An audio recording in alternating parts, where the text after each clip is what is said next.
नमस्कार विद्यार्थी मित्रांनो, मी Manoj Mahalle, BKV junior college Jhingabai Takai Nagpur. विद्यार्थी मित्रांनो, आजचा विषय आहे आपला अर्थशास्त्र. अर्थशास्त्रामधील आपल्याला बघायचं आहे प्रकरण क्रमांक 5, बाजाराचे प्रकार. आतापर्यंत आपण 4 प्रकरणाचा अभ्यास केलेला आहे. आज बघणार आहोत आपण नवीन प्रकरण, बाजाराचे प्रकार, ज्याला इंग्लिशमध्ये म्हणतो आपण फॉर्म्स ऑफ मार्केट. तर विद्यार्थी मित्रांनो, यामध्ये बाजार म्हटलं तर आपल्याला एका विशिष्ट ठिकाण, विशिष्ट स्थळाची आठवण होते की आपण एक विशिष्ट ठिकाण म्हटलं ज्या ठिकाणी विक्रेते, ग्राहक खरेदी विक्रीचे व्यवहार करतात, अशा ठिकाणाला आपण काय म्हणतो? बाजार म्हणतो. परंतु अर्थशास्त्रामध्ये याला बाजार असं म्हणणार नाही. अर्थशास्त्रामध्ये बाजाराची व्याख्या ही वेगळी केली आहे. यामध्ये म्हटलेलं आहे ज्यामध्ये विक्रेते व ग्राहक प्रत्यक्ष किंवा अप्रत्यक्षरित्या एकमेकाच्या संपर्कात येतात व किंवा वस्तू व सेवांची देवाणघेवाण करतात. तर यामध्ये आपण बाजार म्हणजे कशाप्रकारे व्याख्या बघितलेली आहे? वस्तू व सेवांची खरेदी विक्री ज्या ठिकाणी केली जाते असंच ठिकाण म्हणजे बाजार, असं आपण साहजिक एक व्याख्या करतो म्हणजे सामान्यतः. परंतु अर्थशास्त्रामध्ये एक विशिष्ट ठिकाण म्हणजे बाजार नव्हे. या अर्थशास्त्रामध्ये अशी व्याख्या लागू पडणार नाही. तर अर्थशास्त्रामध्ये जर आपल्याला व्याख्या पाहायची असेल तर या ठिकाणी म्हटलेलं आहे ज्या ठिकाणी विक्रेते व ग्राहक प्रत्यक्ष किंवा अप्रत्यक्षरित्या, म्हणजे ते प्रत्यक्ष कॉन्टॅक्टमध्ये येईल किंवा अप्रत्यक्ष त्या कॉन्टॅक्टमध्ये येईल, एकमेकाच्या संपर्कात येतात व वस्तू व सेवांची देवाणघेवाण करतात. आता आपण बघतो आहे की अनेक ठिकाणी आपण ऑनलाईन व्यवहार करतो, ऑनलाईन खरेदी करतो. तर ऑनलाईन खरेदी करतो तर आपण तो जो माल विकत आहे त्याच्या प्रत्यक्ष संपर्कात येतो का? नाही. म्हणजे आपण त्याचे अप्रत्यक्ष संपर्क, आपलं एक ठिकाण आहे का ते? नाही. म्हणजे असं ठिकाण नाही आहे. आपण ज्या ठिकाणी प्रत्यक्ष अप्रत्यक्षरित्या संपर्कात येतो आणि त्याच्याकडून काय करतो, आपण विक्रेते व ग्राहक काय करतो, एकमेकाच्या प्रत्यक्ष संपर्कात येतो आणि वस्तू व सेवांची काय करतात, देवाणघेवाण करतात. म्हणजे खरेदीदार वस्तू घेतो आणि विक्रेता वस्तू विकतो. यालाच म्हणतो आपण बाजार असे म्हणतो. तर बाजार म्हणजे तुमच्या लक्षात आलं असेल विद्यार्थी मित्रांनो. तर यानंतर पाहू आपण बाजाराची व्याख्या. या ठिकाणी ऑगस्टिन कुर्टो हा जो अर्थशास्त्रज्ञ आहे यांनी आपल्या शब्दात बाजाराची व्याख्या सांगितलेली आहे. म्हणजे असं ठिकाण ज्या ठिकाणी वस्तू व ची खरेदी व विक्री केली जाते, ज्या ठिकाणी वस्तू व खरेदीची विक्री केली जाते आणि अशी एखादी विशिष्ट जागा म्हणजे बाजार नसून, लक्षात घ्या, म्हणजे ज्या ठिकाणी वस्तूची खरेदी व विक्री केली जाते असं जे ठिकाण आहे किंवा विशिष्ट जागा आहे त्याला हा बाजार नसून संपूर्ण भूप्रदेश की ज्यामध्ये खरेदीदार विक्रेते यांचा परस्पर जवळचा संबंध असतो, त्यामुळे एकाच वस्तूची किंमत सर्वत्र सहज आणि लवकर समान होण्याची काय असते, प्रवृत्ती असते. म्हणजे ते यांचा इतका जवळचा संबंध असतो की सर्व ठिकाणी जर त्या एकच वस्तू जर विकत असेल तर त्या सर्व ठिकाणी त्या वस्तूची समान किंमत आपल्याला होण्याची त्या प्रवृत्ती असते. म्हणजे एक प्रकारे काय, म्हणजे विशिष्ट जागा नसून म्हणजे संपूर्ण भूप्रदेश आहे. म्हणजे भूप्रदेशामध्ये कुठलीही जर वस्तू असेल तर त्याची किंमत काय असेल, सर्वांची सारखी असेल. त्यामध्ये कोणी खरेदीदार राहो, विक्रेते राहो, यांच्या परस्पराचा इतका जवळचा संबंध असतो की ज्यामुळे एकाच वस्तूची किंमत सर्वत्र सहज आणि लवकर समान होण्याची काय असते, प्रवृत्ती असते. म्हणजे याची जर आपण शॉर्टकटमध्ये व्याख्या घेतली की बाजार म्हणजे काय, बाजार म्हणजे एक संभाव्य ग्राहक, म्हणजे एक संभाव्य ग्राहक आणि संभाव्य विक्रेते यांच्यातील परस्पर संबंधाचे जाळे आहे. याचे काय, प्रत्येकी परस्पर जे संबंध गुंतलेले आहेत त्यांचं एक जाळं निर्माण झालेलं आहे. या निर्माण होणाऱ्या जाळ्याला म्हणतो आपण बाजार असे म्हणतो. म्हणजे प्रत्यक्ष त्यामध्ये संबंध येऊन ग्राहक व विक्रेते यांचा परस्पर संबंधाचे जाळे निर्माण होणे म्हणजे काय आहे, बाजार होय. तर विद्यार्थी मित्रांनो, बाजाराची व्याख्या तुमच्या लक्षात आली असेल. ज्यांचा प्रत्यक्ष संपर्क येतो आणि त्या ठिकाणी काय करतो, खरेदी विक्रीचे व्यवहार करतो किंवा सेवा देतो, त्याला म्हणतो आपण बाजार असे म्हणतो. तर विद्यार्थी मित्रांनो, आता बाजार जे आपण बाजार जेव्हा अस्तित्वात आलेले आहे, बाजार जेव्हा निर्माण झालेले आहे, त्यामध्ये आपल्याला 4 ते 5 गोष्टी महत्त्वाच्या आपल्याला हे दिसत आहे. जर 4 ते 5 गोष्टी असेल तर त्या ठिकाणच्या व्यवस्थेला म्हणतो आपण बाजार असे म्हणतो. तर यामध्ये जर त्या ठिकाणी ग्राहक व विक्रेते असेल, दुसरा आहे त्या ठिकाणी वस्तू व सेवांची खरेदी विक्री होत असेल, म्हणजे त्या ठिकाणी ग्राहक व विक्रेते असले पाहिजे, त्या ठिकाणी वस्तू व सेवांची काय झाली पाहिजे, खरेदी विक्री झाली पाहिजे, वस्तूची किंमतसुद्धा त्या ठिकाणी ठरली पाहिजे. नंतर आहे ग्राहक व विक्रेते यांच्यातील जवळचा संबंध निर्माणसुद्धा त्या ठिकाणी निर्माण होतो. आणि शेवटी आहे आणि त्याला बाजारविषयक काय असते, ज्ञान असते. म्हणजे आपल्या बाजारात जी वस्तू आपण घ्यायला जाणार आहोत ते खरेदीदाराला त्याची नॉलेज असलं पाहिजे आणि विक्रेत्यालासुद्धा त्याचं नॉलेज असलं पाहिजे. या 5 गोष्टी त्या ठिकाणी काय असतात, अस्तित्वात असतात, तेव्हाच बाजार निर्माण होतो. जर या 5 गोष्टी जर त्या ठिकाणी निर्माण होणार नाही तर त्या ठिकाणी बाजार अस्तित्वात येणार नाही. विद्यार्थी मित्रांनो, तुमच्या लक्षात आलं असेल की त्या ठिकाणी 5 गोष्टी कोणत्या मी सांगितलेल्या आहे. बाजारामध्ये ग्राहक आणि विक्रेते असले पाहिजे, नंबर 1. बाजारामध्ये ग्राहक व विक्रेते असले पाहिजे, नंबर 2. वस्तू किंवा सेवा यांची खरेदी व विक्री त्या ठिकाणी झाली पाहिजे, म्हणजे वस्तू जर विकल्या गेल्या पाहिजे आणि खरेदीसुद्धा केल्या गेल्या पाहिजे. तिसरं आहे वस्तूची किंमतसुद्धा त्या ठिकाणी असली पाहिजे आणि ठरवलीसुद्धा पाहिजे. जर किंमत जर नसेल तर एक प्रकारे एखाद्या वस्तूची किंमतच जर नसेल तर ती विक्री होणार नाही, ती काय होईल, एक प्रकारची देवाणघेवाण होईल. पण त्या ठिकाणी आपण त्याला विक्री म्हणू का, नाही. ज्या ठिकाणी वस्तूची किंमत राहील त्यालाच म्हणतो आपण विक्री असे म्हणतो. नंबर 4 आहे ग्राहक व विक्रेता यांच्यातील जवळचा संबंध निर्माण पाहिजे, म्हणजे ग्राहक आहे आणि विक्रेता यांचा अत्यंत जवळचा संबंध निर्माण असेल तर ते एकमेकाला चांगल्या प्रकारे परिचित असेल तर त्याचा परिणाम त्याच्या विक्रीवर होईल आणि खरेदीदाराचा विश्वाससुद्धा राहील. नंबर 5 आहे जे वस्तू घेत आहे जे बाजारात जे वस्तू घेत आहे त्या बाजाराविषयी त्याला नॉलेज असलं पाहिजे.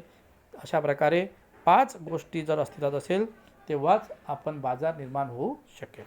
अशा प्रकारे विद्यार्थी मित्रांनो, आपण प्रस्तावना, बाजाराची व्याख्या आणि बाजार निर्माण होण्यासाठी ज्या गोष्टीची आवश्यकता आहे आपण बघितलेलं आहे. त्यानंतर बघू आपण बाजाराचे वर्गीकरण, म्हणजे क्लासिफिकेशन ऑफ मार्केट. म्हणजे बाजाराचे वर्गीकरण आपल्याला 3 गोष्टीनुसार करता येते. 3 बाबी ज्या दिलेल्या आहे, आपल्याला जर त्याचं वर्गीकरण करायचं आहे त्यासाठी 3 बाबी आपल्याला अत्यंत आवश्यकता आहे. एक आहे स्थळ, म्हणजे जागा, ज्याला स्थळ कशाला म्हणतो आपण, ठिकाण किंवा जागा. दुसरा आहे काळ, म्हणजे बदलणारा काळ, म्हणजे पावसाळा उन्हाळा, म्हणजे आपण कोणत्याही प्रकारचा काळ जो राहते बदलणारा काळ, म्हणजे त्यानुसार आपण कोणता व्यवसाय करायचा आहे, कशा प्रकारे डिमांड राहणार त्याला म्हणून. दुसरा आहे काळ. तिसरा आहे स्पर्धा, म्हणजे कॉम्पिटिशन आवश्यक आहे. आता कोणत्या प्रकारचं मार्केटमध्ये कशाची स्पर्धा आहे, कशाचं चलन आहे, या सर्व गोष्टी, या 3 गोष्टीची अत्यंत आवश्यकता आहे. 3 गोष्टी कोणत्या लक्षात घ्या, एक स्थळानुसार, एक काळानुसार आणि तिसरा आहे स्पर्धानुसार. तर काळानुसार जर म्हटलं, पहिला पाहू आपण स्थळानुसार. स्थळ म्हणजे ठिकाणानुसार 3 प्रकारच्या बाजारपेठ असतात. एक स्थानिक बाजारपेठ, दुसरं राष्ट्रीय बाजारपेठ, तिसरं आंतरराष्ट्रीय बाजारपेठ. म्हणजे स्थानिक बाजारपेठ कशाला म्हणतो आपण आणि राष्ट्रीय बाजारपेठ कशाला म्हणतो आणि आंतरराष्ट्रीय बाजारपेठ कशाला म्हणतो हे आपण इथे बघणार आहोत. तर स्थानिक बाजारपेठ म्हणजे की असे बाजार ज्यामध्ये ग्राहक वस्तूचे उत्पादन ज्या ठिकाणी होते त्याच ठिकाणाहून वस्तू खरेदी करतात. म्हणजे आपण स्थानिक बाजार कशाला म्हटलेला आहे, स्थानिक बाजार म्हणजे असा बाजार ज्यामध्ये ग्राहक काय करतो, ज्यात ग्राहक वस्तूचे उत्पादन ज्या ठिकाणी होते त्याच ठिकाणाहून वस्तूची खरेदी करतो. म्हणजे आपण जर म्हटलं की ज्या ठिकाणी वस्तूची निर्मिती होते त्याच ठिकाणाहून जर तो ग्राहक वस्तूची खरेदी करत असेल त्याला म्हणतो आपण स्थानिक बाजारपेठ. म्हणजे वस्तूची वस्तूची निर्मिती ज्या ठिकाणावर होईल त्याच ठिकाणावरून जो ग्राहक वस्तूची खरेदी करतो त्याला म्हणतो आपण स्थानिक बाजारपेठ. दुसरा आहे राष्ट्रीय बाजारपेठ. दुसरा प्रकार आहे स्थळानुसार राष्ट्रीय बाजारपेठ. राष्ट्रीय बाजार हा देशांतर्गत चालणारा बाजार आहे. राष्ट्रीय बाजार हा कसा आहे? देशांतर्गत चालणारा बाजार आहे. राष्ट्रीय बाजारपेठेला ज्या देशात जो राष्ट्रीय बाजार चालत आहे, राष्ट्रीय बाजार ज्या देशामध्ये चालत आहे त्या देशातील नियम त्याला लागू पडतात. त्या नियमानुसारच त्याला तिथे कार्य करावे लागते, वस्तू विकावे लागतात. म्हणजे याला म्हणतो आपण राष्ट्रीय बाजारपेठ. म्हणजे देशांतर्गत चालणारा बाजार म्हणजे राष्ट्रीय बाजारपेठ. तिसरा प्रकार आहे आंतरराष्ट्रीय बाजारपेठ. आंतरराष्ट्रीय बाजारपेठ ही एक जागतिक स्वरूपाची बाजारपेठ आहे. म्हणजे संपूर्ण जगाची एकच बाजारपेठ ज्याला म्हणतो आपण आंतरराष्ट्रीय बाजारपेठ, ज्यामध्ये देशाच्या राष्ट्राच्या सीमा ओलांडून वस्तू व सेवांचे आदानप्रदान म्हणजे देवाणघेवाण होत असते. म्हणजे दुसऱ्या देशातील माल आपला देश विकत घेऊ शकतो किंवा आपल्या देशातील माल दुसऱ्या देशातील व्यक्ती विकत घेऊ शकतो. म्हणजे या देशाच्या सीमा ओलांडून, राष्ट्राच्या सीमा ओलांडून वस्तू व सेवांचा आदानप्रदान होणे म्हणजेच आंतरराष्ट्रीय बाजारपेठ होय. अशा प्रकारे विद्यार्थी मित्रांनो, आपण 3 प्रकार स्थळानुसारचे 3 प्रकार पाहिलेले. आपण स्थानिक बाजारपेठ, राष्ट्रीय बाजारपेठ आणि आंतरराष्ट्रीय बाजारपेठ. दुसरा प्रकार आहे काळानुसार. तर काळानुसार म्हणजे काळानुसार 4 आपला प्रकार आहे. काळानुसार म्हणजे अल्पकाळ, दीर्घकाळ, अत्यल्पकाळ, म्हणजे अशा प्रकारे आपल्याला काळानुसार सुद्धा इथे बघायचं आहे. पहिला प्रकार आहे अत्यल्पकाळ, म्हणजे एकदम कमी, अत्यंत कमी वेळाचा. अल्पकाळ म्हणजे अत्यल्प काळापेक्षा थोडा जास्त वेळ. नंतर आहे दीर्घकाळ, म्हणजे अल्प काळापेक्षा जास्त चालणारा. नंबर 4 आहे अति दीर्घकाळ, म्हणजे खूप जास्त दिवस चालणारा बाजार. पहिला पाहू आपण अत्यल्प काळ. आता अत्यल्प काळ म्हणजे काय? अत्यल्प काळ असा बाजार आहे की ज्यामध्ये वस्तूचा पुरवठा वाढवता येत नाही, ज्यामुळे वस्तूची किंमत मागणी निर्धारित करते. हा काय काही दिवसाचा किंवा एखाद्या आठवड्याचा असतो. त्यामुळे या ठिकाणी पुरवठा वाढवता येत नाही. म्हणजे जी बाजारपेठ 1 दिवसाची किंवा एका आठवड्याची असते त्याला म्हणतो अत्यल्प काळ. म्हणजे असा यामध्ये काय होते की आपल्याला वस्तूचा पुरवठा वाढवता येत नाही. म्हणजे आपल्याला वस्तूचा जो पुरवठा आहे तो कमी राहतो, तो जास्त वाढवता येत नाही. वस्तूची किंमत जी मागणी आहे ती निर्धारित करते. म्हणजे वस्तूची किंमत मागणी निर्धारित करते. म्हणजे किंमत जर जास्त असेल तर मागणी जास्त राहील. म्हणजे ते किमतीवर डिपेंड असते. आणि हा जो बाजारपेठेचा काळ आहे तो काही दिवसाचा किंवा एखाद्या आठवड्याचाच असतो. त्यामुळे यामध्ये पुरवठा वाढवता येत नाही. याला म्हणतो आपण अत्यल्प काळ. तर अशा प्रकारे विद्यार्थी मित्रांनो, आपण बघितला आहे काळानुसार पहिला प्रकार की अत्यल्प काळ. दुसरा आहे अल्प काळ. तर अल्प काळामध्ये लक्षात घ्या, अल्प काळ हा 1 वर्षापेक्षा कमी कालावधीचा काळ असतो. अल्प काळ कशाला म्हणतो आपण? जो काळ फक्त काही दिवसाचा व काही हप्त्याचा, आठवड्याचा असेल त्याला म्हणतो अत्यल्प काळ. अल्प काळ काय? ज्याचा पिरियड किती आहे? 1 वर्षाच्या आतमधला आहे. ज्याचा काळ किती आहे? 1 वर्षापेक्षा कमी कालावधीचा काळ असणे म्हणजे अल्प काळ.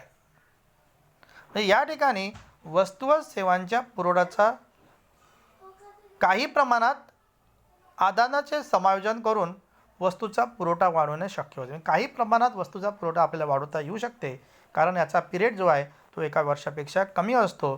त्यामुळे आपल्याला साहजिकच कमी जास्त पुरवठा वाढवता येणे शक्य असते. तिसरा आहे प्रकार दीर्घकाळ. दीर्घकाळ म्हणजे काय? दीर्घकाळ असा कालावधी आहे ज्यात उत्पादनाचे घटक, उत्पादनाचा खर्च बदलणे शक्य असते. उत्पादनाचा घटक जे आहे, श्रम, भांडवल, संयोजक, भांडवल हे उत्पादनाचे घटक आहे आणि उत्पादन खर्च यामध्ये बदल करणे शक्य असते. म्हणजे यामध्ये हा काळ जो आहे 5 वर्षापर्यंतचा काळ असतो. म्हणजे 5 वर्षापर्यंतचा काळाला काय म्हणतो आपण? म्हणजे 5 वर्षापर्यंत चालणारा जो व्यवहार असतो बाजारामध्ये त्याला म्हणतो आपण दीर्घ काळ. याच्यामध्ये उत्पादन घटक व उत्पादन खर्च यामध्ये बदल करता येतात. याला म्हणतो आपण दीर्घ काळ. त्यानंतर शेवटला पॉईंट आहे अतिदीर्घ काळ. अतिदीर्घ काळ म्हणजे जो काळ सर्व उत्पादनाची आदानप्रदाने बदलणे शक्य असते. म्हणजे जे बदलत राहते, स्थिर किंवा स्थिर करणे, बदलत राहणे चालत असते आणि याचा काळ जो आहे 5 वर्षापेक्षा जास्त असतो. म्हणून त्याला म्हणतो आपण अतिदीर्घ काळ. आला विद्यार्थी मित्रांनो तुमच्या लक्षात?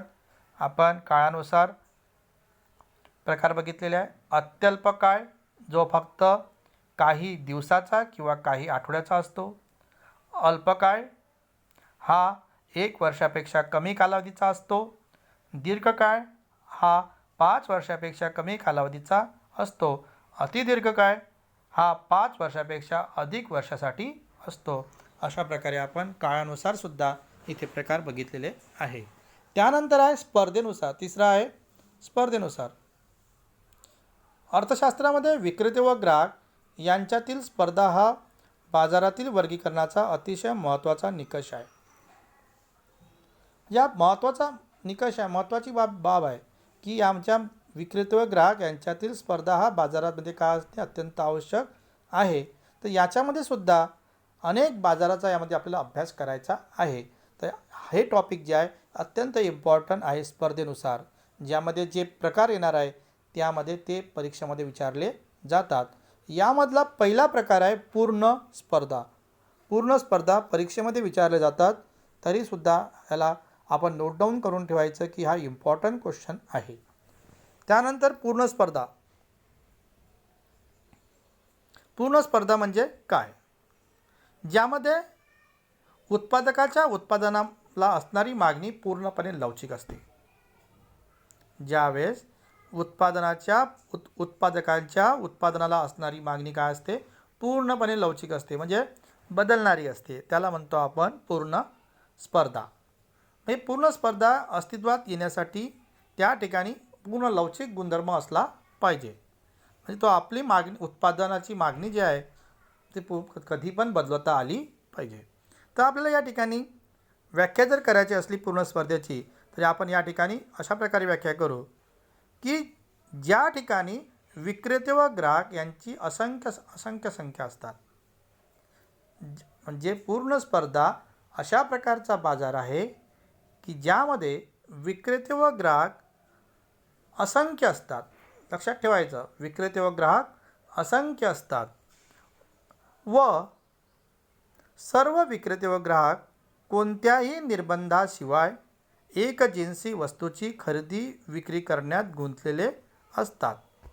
म्हणजे या ठिकाणी कोणत्याही प्रकारचा निर्बंध राहत नाही आणि सर्व निर्बंधाशिवाय एकजिन्सी म्हणजे सर्वसारख्या वस्तूचे खरेदी विक्री करण्यामध्ये गुंतलेले असतात. तसेच ग्राहक व विक्रेते यांना बाजाराचे पूर्ण ज्ञान असते. किती पॉईंट सांगितलेले आपण याच्यामध्ये? व्याख्या जर लक्षात ठेवायची आहे तर 3 पॉईंट तुम्ही लक्षात ठेवायचं आहे. मी पुन्हा एक वेळा सांगतो आणि हे आपल्याला वैशिष्ट्येमध्ये सुद्धा तेच पॉईंट आपल्याला लिहायचे आहे. म्हणजे तुमचे वैशिष्ट्येसुद्धा लर्न होणार आणि व्याख्यासुद्धा लक्षात राहील. तर यामध्ये पहिला पॉईंट आहे विक्रेते व ग्राहक असंख्य संख्या. विक्रेते व ग्राहक हे कसे आहे? असंख्य संख्या. म्हणजे याच्यामध्ये आपण मोजू शकत नाही, ते असंख्यने राहू शकते. असंख्य म्हणजे जास्तीत जास्त संख्या. नंतर आहे विक्रेते आणि ग्राहक कोणत्याही निर्बंधाशिवाय एकजिन्सी वस्तूची खरेदी विक्री करतात. म्हणजे एकजिन्सी वस्तूची खरेदी विक्री करू शकतात. तसेच आहे बाजार विक्रेता व ग्राहक यांना बाजाराचे पूर्णपणे ज्ञान. 3 पॉईंट जर असेल तर आपली पूर्ण व्याख्या होतो. पूर्ण स्पर्धा असा बाजार आहे की ज्यामध्ये विक्रेते व ग्राहक असंख्य असतात. विक्रेते व ग्राहक असंख्य असतात. सर्व विक्रेते व ग्राहक कोणत्याही निर्बंधाशिवाय, म्हणजे कोणत्या निर्बंध म्हणजे काय म्हणतो आपण? प्रतिबंध. म्हणजे कोणत्याही प्रकारचा प्रतिबंध राहणार नाही. कोणत्याही निर्बंधाशिवाय एकजिन्सी वस्तूची खरेदी विक्री करण्यात पूर्णपणे गुंतलेले असतात. तसेच ग्राहक व विक्रेते यांना पूर्ण बाजाराचे काय असते ज्ञान असते. त्याला म्हणतो आपण पूर्ण स्पर्धा असे म्हणतो. लक्षात 3 पॉईंट लक्षात ठेवायचे आहे.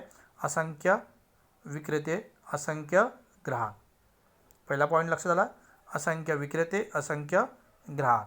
दुसरा पॉईंट, एकजिन्सी वस्तू, कोणत्याही निर्बंधाशिवाय एकजिन्सी वस्तू ते विकू शकतात.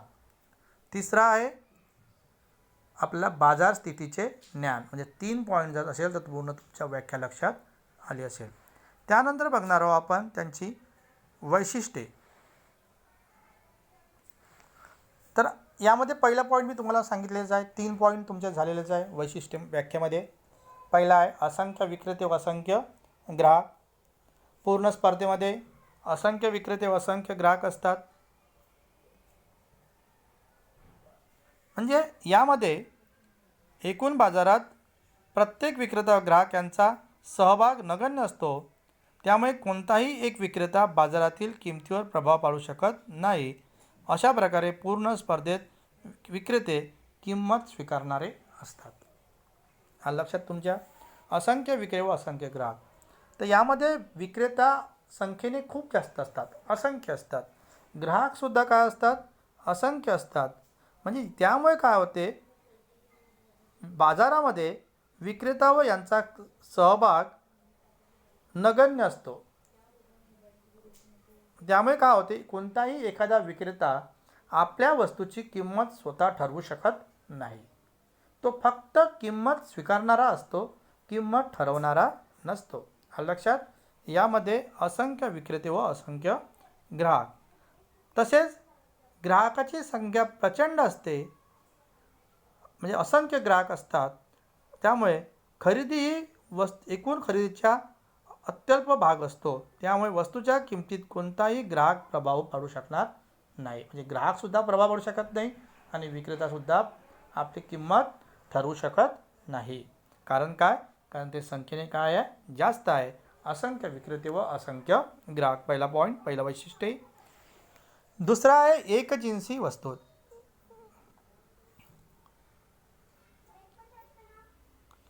एकजिन्सी वस्तू. तर यामध्ये काय आहे, पूर्ण स्पर्धेमध्ये एकजिन्सी वस्तू सारख्या वस्तू. एकजिन्सी वस्तू कशाला म्हणतो आपण, एकजिन्सी वस्तू म्हणजे कशाला म्हणतो आपण, एकजिन्सी वस्तू म्हणजे तिथे विकल्या जाणाऱ्या वस्तू ह्या काय असणार, समान स्वरूपाच्या असणार. ज्या रंगाने, रूपाने, चवीने या बाबतीत काय असेल, एक असेल, त्याला म्हणतो आपण एकजिन्सी वस्तू. आणि या वस्तू एकमेकाला काय असतात, पर्यायी सुद्धा असतात. असंख्य विक्रेत्याकडून विकली जाणारी वस्तू ही ग्राहकाच्या दृष्टीने आकाराने, रंगाने, रूपाने व चवीने या सर्व बाबतीत काय असतात, समान असतात, एकजिन्सी असतात, असल्याच पाहिजे किंवा असतात. आणि या सर्व वस्तू परस्परांना पूर्णपणे लवचिक, पूर्णपणे पर्यायी असतात. दुसरा पॉईंट कोणता पाहिला आपण, एकजिन्सी वस्तू. लक्षात घ्या वैशिष्ट्यामध्ये. पहिला पॉईंट असंख्य विक्रेते, असंख्य ग्राहक. दुसरा पॉईंट एकजिन्सी वस्तू. तिसरा आहे मुक्त प्रवेश व निर्गमन. मुक्त प्रवेश व निर्गमन. यामध्ये काय आहे, मुक्त प्रवेश व निर्गमन म्हणजे काय, बाजारामध्ये कोणताही विक्रेता प्रवेश करू शकतो आणि तो केव्हाही त्या बाजारातून बाहेर निघू शकतो, ज्याला म्हणतो आपण मुक्त प्रवेश व निर्गमन. म्हणजे यावर कोणत्याही प्रकारचे निर्बंध नसते. जर नफ्याची आशा असेल तर ते उद्योग संस्थेत प्रवेश करतात, त्या बाजारामध्ये प्रवेश करतात. आणि जर समजा तोटा जर होत असेल तर ते त्या बाजारातून केव्हाही तिथून निर्गमन करू शकतात, म्हणजे निघून जाऊ शकतात. म्हणजे या ठिकाणी कोणत्याही प्रकारचे निर्बंधन नाही, ते पूर्ण मुक्तपणे आहे. मुक्तपणे प्रवेश आणि मुक्तपणे निर्गमन करू शकतो. एकच किंमत.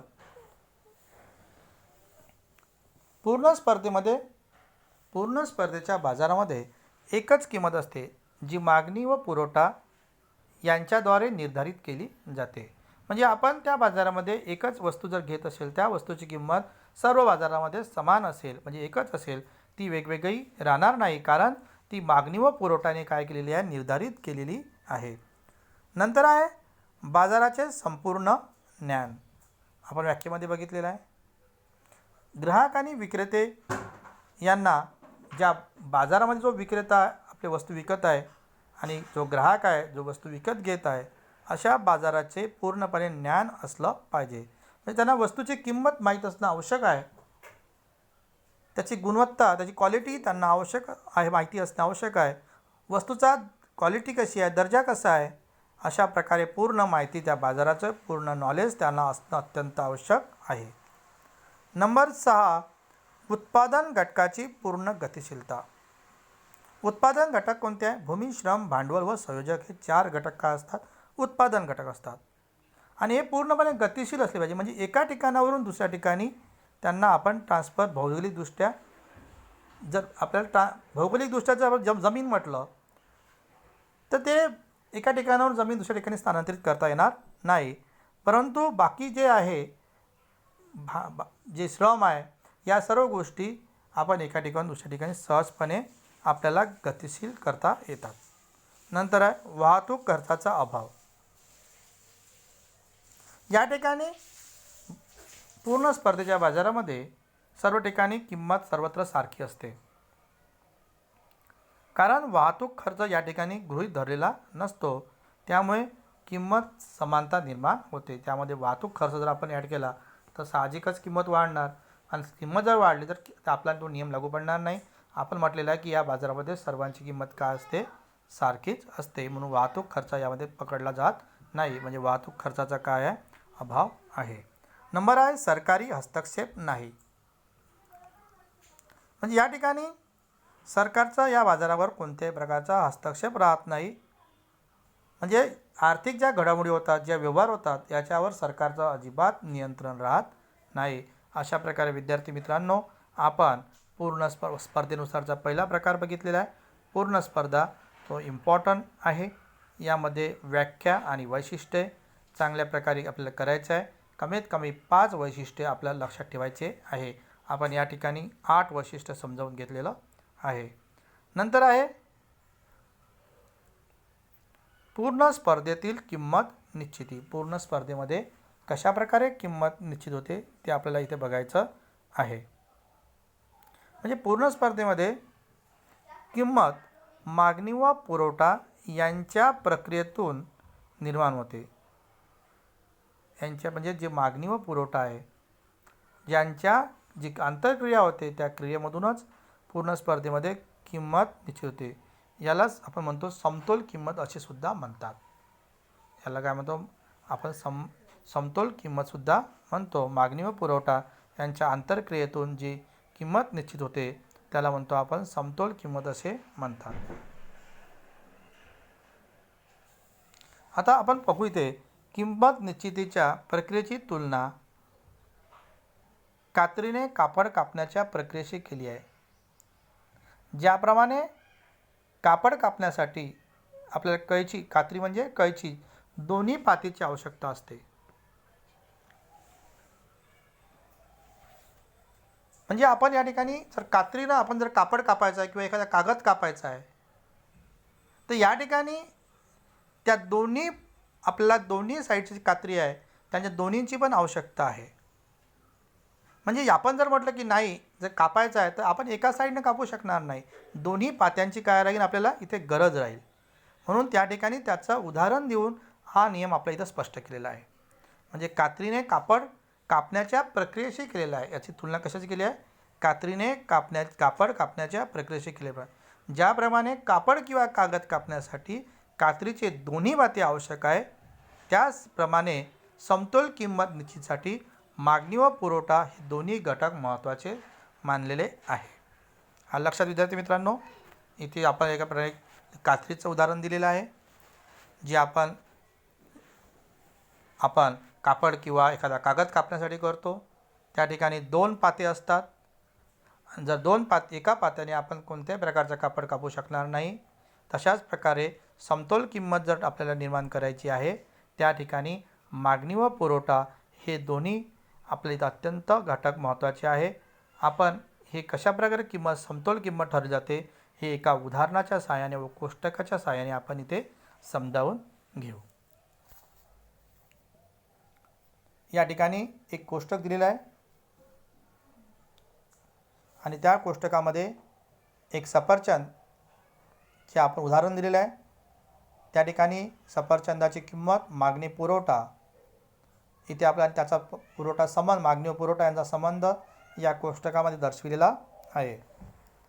सफरचंदाची किंमत ज्यावेळेस 100 रुपये होती, म्हणजे ॲपल ज्यावेळेस किमतीला किती रुपये किलो होते, 100 रुपये होते, तर त्याची किती मागणी केलेली आहे, 5000 किलोची मागणी केलेली आहे. आणि पुरवठा किती झालेला आहे, 1000. कारण किंमत कमी तर मागणी जास्त. आपला नियम काय आहे, किंमत कमी तर मागणी जास्त. परंतु किंमत कमी तर पुरवठा कमी. पुरवठ्याचा नियम आपण काय लक्षात घेतलेला आहे, किंमत कमी तर पुरवठा कमी, किंमत जास्त तर पुरवठा जास्त. परंतु मागणीचा नियम कसा आहे, व्यस्त आहे, किंमत कमी तर मागणी जास्त. या ठिकाणी किंमत 100 रुपये आहे आणि मागणी किती केलेली आहे, 5000 किलोची, आणि पुरवठा किती झालेला आहे, 1000 नगाचा. इथे काय लक्षात येते,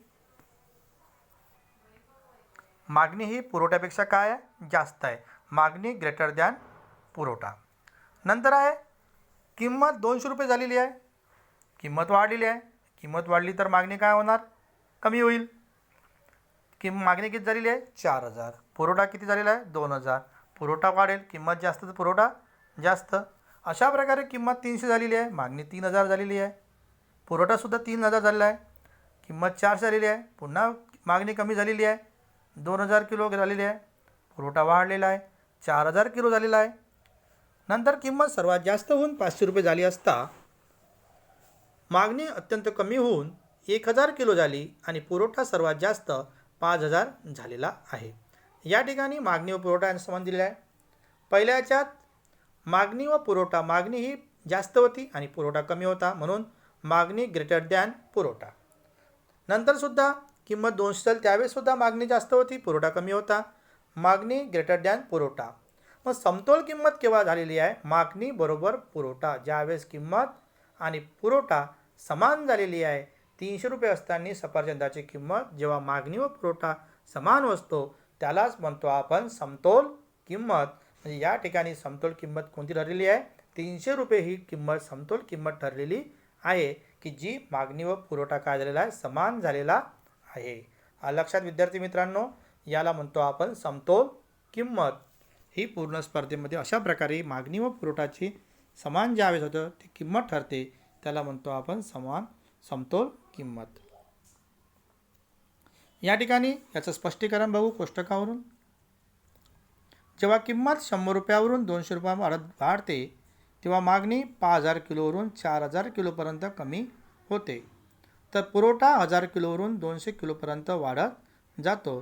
कारण किंमत वाढल्यामुळे मागणी कमी होते आणि किंमत वाढल्यामुळे पुरवठा वाढतो. अशा स्थितीत जिथे मागणी ही पुरवठ्यापेक्षा काय असते, जास्त असते, याला म्हणतो आपण अतिरिक्त मागणी. म्हणजे अशा प्रकारे विद्यार्थी मित्रांनो आपण ते समजावून घेतलेलं आहे की ज्या ठिकाणी किंमत आणि मागणी आणि पुरवठा समतोल होतो त्या किमतीला म्हणतो आपण समतोल किंमत. अशा प्रकारे किंमत कमी असेल तर मागणी जास्त असते आणि किंमत कमी असेल तर पुरवठासुद्धा काय असतो, कमी असतो. यावरून आपण इथे कोष्टक समजावून घेतलेलं आहे आणि त्यानंतर बघणार आहोत आपण या कोष्टकावरून आकृती. नेहमीप्रमाणे अक्षावर मागणी व पुरवठा दर्शवायचा आहे आणि अवयव अक्षावर किंमत दर्शवलेली आहे. तर आपण लक्षात आलं असेल तुम्हाला, अक्षावर काय दाखवलं आहे, पुरवठा व मागणी, आणि अवयव अक्षावर किंमत. 100, 200, 300, 400 आणि 500 हे रुपये किमतीवर दर्शवलेले आहे. मागणी व पुरवठा हा किलोग्रॅममध्ये दर्शवलेला आहे, 1000, 2000, 3000, 4000. तर यामध्ये ज्यावेळेस किंमत 100 रुपये होती त्यावेळेस मागणी किती होती, 5000, आणि पुरवठा किती होता, 1000. म्हणजे अशा प्रकारे आपल्याला या बिंदूंना इथे जोडायचं आहे आणि त्या जोडल्यानंतर त्या ठिकाणी प हा सरकत जाणारा पुरवठा वक्र असून तो किंमत व पुरवठा यांचा समसंबंध दर्शवितो. म्हणजे हा बिंदू जो आहे समतोल बिंदू, जो किंमत 300 होते आणि मागणी व पुरवठासुद्धा काय होतो 3000 होतो, अशा ठिकाणी ज्यावेळेस छेदतो त्यावेळेला म्हणतो आपण समतोल किंमत अशी निश्चित केली जातात. दुसरा आहे अपूर्ण बाजार, ज्यामध्ये स्पर्धात्मक बाजाराची वैशिष्ट्ये आढळत नाही, त्यामध्ये काही प्रमाणात दुसरे वैशिष्ट्य आढळतात, त्याला म्हणतो अपूर्ण स्पर्धा. इथे हा अपूर्ण स्पर्धा हे महत्त्वाचं नाही आहे. पूर्ण स्पर्धा चांगल्या प्रकारे करायचं आहे. कोष्टक आकृती पूर्ण स्पर्धेची किंमत कशा प्रकारे निश्चित केली जाते, समतोल किंमत म्हणजे काय, आणि मागणी वक्र व पुरवठा वक्र ज्या ठिकाणी समतोल किमतीला छेदतो त्यालाच म्हणतो आकृतीमध्ये त्या ती काय ठरते, समतोल किंमत ठरते. अशा प्रकारे विद्यार्थी मित्रांनो, पूर्ण स्पर्धा हे महत्त्वाचं टॉपिक आपण बघितलेलं आहे. तरी आपण हे एक प्रकारे चांगल्या प्रकारे याचा अभ्यास करायचा आहे आणि परीक्षेला विचारला जातो, त्यामुळे याच्याकडे विशेष लक्ष द्यावे. नंतर आपण बघणार आहोत दुसरा यामधला प्रकार मक्तेदारी. मक्तेदारी ज्याला म्हणतो आपण मोनोपोली. आपण नेहमीच बोलताना मोनोपोली हा शब्द आपल्या डोक्यामध्ये येतो की हे यांची मोनोपोली आहे का, म्हणजे यांची मक्तेदारी आहे का. जर एखादा व्यक्ती जर तोच आपल्याला जर सांगत असेल की माझंच ऐका, मी म्हटलं तेच करा, असं जर आपण नेहमी म्हणतो, मग आपण आपल्या मनात विचार येते की याची मोनोपोली आहे का. म्हणजे मोनोपोली म्हणजे काय, मक्तेदारी म्हणजे एकाचीच मालकी आहे का, एकालाच पूर्ण अधिकार दिले आहे का, अशाला म्हणतो आपण मोनोपोली. मोनोपोली म्हणजे काय, मक्तेदारी. या शब्दाची जी निर्मिती आहे, उत्पत्ती आहे, मोनो म्हणजे एक आणि पोली म्हणजे विक्रेता, म्हणजे एकच विक्रेता. मोनोपोली म्हणजे काय, मोनो म्हणजे एक आणि पोली म्हणजे विक्रेता, म्हणजे एकच विक्रेता. म्हणजे मोनोपोली हा शब्द झालेला आहे, हा ग्रीक शब्द जो आहे, ग्रीक शब्दापासून याची उत्पत्ती झाली आहे. मोनोपोली हा ग्रीक शब्द आहे आणि मोनो म्हणजे एक आणि पोली म्हणजे विक्रेता, या शब्दापासून याची उत्पत्ती झालेली आहे. मक्तेदारी म्हणजे असा बाजार आहे ज्यामध्ये एकच विक्रेता असतो आणि त्याचं संपूर्ण बाजार पुरवठ्यावर नियंत्रण असते. म्हणजे ज्या बाजारामध्ये एकच विक्रेता असतो आणि त्या संपूर्ण बाजारावर बाजार पुरवठ्यावर त्याचंच नियंत्रण असते व त्याच्या वस्तूच्या जवळचा पर्याय नसतो. जो तो वस्तू विकत आहे त्याच्या कोणत्याही वस्तूचा पर्याय नसतो आणि संपूर्ण बाजार पुरवठादार तो काय असतो, नियंत्रण करणारा एकटाच असतो. आणि मक्तेदारी म्हणजे काय, एकच विक्रेता मक्तेदारी म्हणजे असा बाजार की ज्यामध्ये एकच विक्रेता असतो, संपूर्ण बाजार पुरवठ्यावर त्याचं नियंत्रण असते, संपूर्ण बाजार पुरवठ्यावर त्याचं नियंत्रण असते, त्याच्या वस्तूला जवळचा पर्याय नसतो. म्हणजे तो कोणत्याही पर्यायी वस्तू त्याच्या वस्तूला नसते आणि बाजाराच्या पुरवठ्याचं पूर्णपणे नियंत्रण असते आणि बाजारामध्ये तो एकच असतो, त्याला म्हणतो आपण मक्तेदारी असे म्हणतो. इथे व्याख्या दिलेली आहे या चंबरलिन यांच्या मते, मक्तेदारी म्हणजे अशी उद्योग संस्था की जी संपूर्ण पुरवठ्यावर नियंत्रण ठेवते, जी संपूर्ण पुरवठ्यावर काय करते, नियंत्रण ठेवते आणि ज्याला बाजारात अगदी जवळचा पर्याय नसतो. त्याला बाजारामध्ये कोणत्याही प्रकारे जवळचा पर्याय नसतो. आपण एकच लक्षात ठेवायचं आहे की मक्तेदारी म्हणजे असा बाजार ज्या ठिकाणी एकच विक्रेता असतो, त्याचं संपूर्ण बाजार पुरवठ्यावर नियंत्रण असते आणि त्याच्या जवळच्या वस्तूवर कोणताही पर्याय नसतो, त्याला म्हणतो आपण मक्तेदारी. याच्यामधील वैशिष्ट्ये वगैरे आपण नंतर बघणार आहोत पुढच्या व्हिडिओमध्ये. आजच्या व्हिडिओमध्ये आपण बघितलेले आहे, आपण पूर्णपणे अभ्यास केलेला आहे बाजाराची व्याख्या, बाजाराचे वर्गीकरण स्थळानुसार, काळानुसार आणि स्पर्धेनुसार आपण बघितलेला महत्त्वाचा टॉपिक पूर्ण स्पर्धा. नंतर बघितलेल्या पूर्ण स्पर्धेमध्ये किंमत कशा प्रकारे निश्चित होते, ज्याला आपण समतोल किंमत म्हणतो. ज्यावेळेस पुरवठा व मागणी समतोल होते, किंमत काय होते, सारखी होते. तीच किंमत काय आहे, समतोल किंमत, ज्याला जे पूर्ण स्पर्धेमध्ये ठरत असते. हे कोष्टकाद्वारे आकृतीद्वारे आपण समजावून घेतलेलं आहे. त्यानंतर आपण बघितलं मक्तेदारी आणि मक्तेदारीची व्याख्या, आणि पुढच्या आपण व्हिडिओमध्ये बघणार आहोत मक्तेदारीची वैशिष्ट्ये आपण नेक्स्ट व्हिडिओमध्ये बघणार आहोत. तर विद्यार्थी मित्रांनो, आपल्याला आजचा जो तासिका आहे, आपला जो व्हिडिओ आहे, तो आपल्याला नक्की समजला असेल.